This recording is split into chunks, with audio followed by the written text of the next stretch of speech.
Welcome back to my channel. My name is Megan and I have an endless TBR.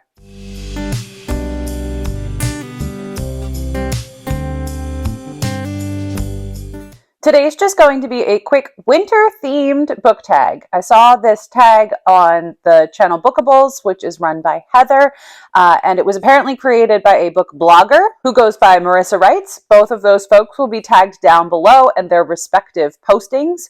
And I have not reviewed the questions beforehand, so we're a little off the cuff today. Let's see how it goes. Question 1 is falling snow. The colors of winter are muted. Choose a book that has whites, light blues, and grays on the cover. So let me turn myself around and see what I can find. While there are a couple of books on my yearly TBR that would fit this prompt, I decided to go with a title that I haven't highlighted recently. I pulled Sourdough by Robin Sloan off of my shelf. You might recognize the author's name from Mr. Penumbra's 24-Hour Bookstore, which was quite a hit on BookTube a number of years ago upon its release. But I think this one is about a sentient sourdough starter, if I remember correctly. It's a book I have not read. This is an art copy that was released in 2017. So, as we know, I'm pretty behind on the books that I have here on my shelves. That being said, this does have blue. The font is white, and we have a gray city skyline there at the very bottom of the cover. Prompt number 2 is for a crackling fire.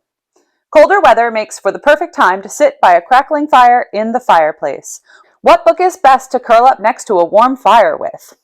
For this prompt, I'd really love something immersive. Maybe Gothic would be a really nice fit for a crackling fire in the background. So I pulled The Historian by Elizabeth Kostova off my shelf. This is a probably dark academia, a vampire story. It is nice and chunky. This is a really heavy paperback version that I have, and I think the pages themselves are pretty thin, so I think it would be a nice long setting here in front of my crackling fire and having a great time with this Gothic read. Prompt number 3 is for an ice storm. Winter storms can be brutal. What book do you love that takes the characters through a brutal season? The Hunger by Alma Katsu is a historical fiction horror novel based on the true story of the Donner Party. From here, the audio cut out due to a dead battery in my microphone, so I'm going to try to get a voiceover in here because I do not have time to refilm this video. The Hunger, like I said, is based on true events of the Donner Party who attempted to pass over the Rocky Mountains to a settlement in California during the wintertime in the 19th century. The historical version does include cannibalism, and this historical fiction novel tries to give a fantasy or mythloric or folkloric take on what may have happened, what creature may have been behind the awful occurrences. Prompt number 4 is Winter Wishes. Spending more time indoors allows more time to dream and wish. What character is living a life that you dream about?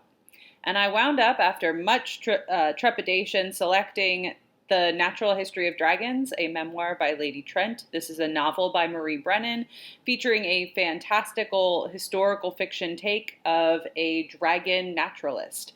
Now, our Lady Trent would certainly see sexism in her particular time period, but she would also get to study dragons, and I think that might be pretty cool. So pulled this one off the shelf to fill the prompt of something I wish I might be able to do.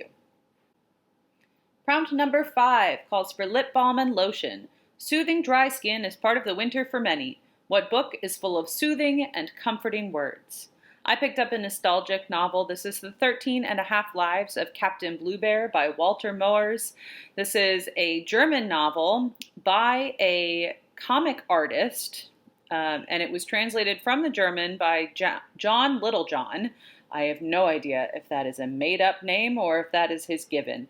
But the whimsy of the comic-style illustrations, this is the first book in the world of Zamonia, or at least the first book in sort of the English language version, and it just brings so much joy. You can open up to any particular chapter. It sort of reads as an encyclopedia to the world of Zamonia.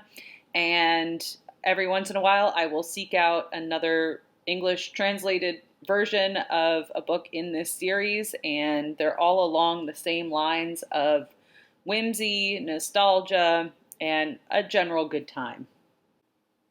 Our final prompt is Peppermint Mocha. What is your go-to winter food or drink for those reading marathons of winter? Give me a regular cup of coffee with a little bit of creamer in it, and I'm probably just fine. Dollop a whipped cream on top if you're feeling fancy. And if you've decided to go out, we'll get a pumpkin spice latte. Takes me from fall all the way into the new year, and there's nothing better than that orange-colored coffee from Starbucks. That's about it for this tag. If you like the question, feel free to take it upon yourself to consider yourself tagged. Leave me a book stack emoji in the comments. I apologize for the voiceover, but like this video if you've liked it, subscribe if you want to see more from me, and I will catch you in the next one. Bye!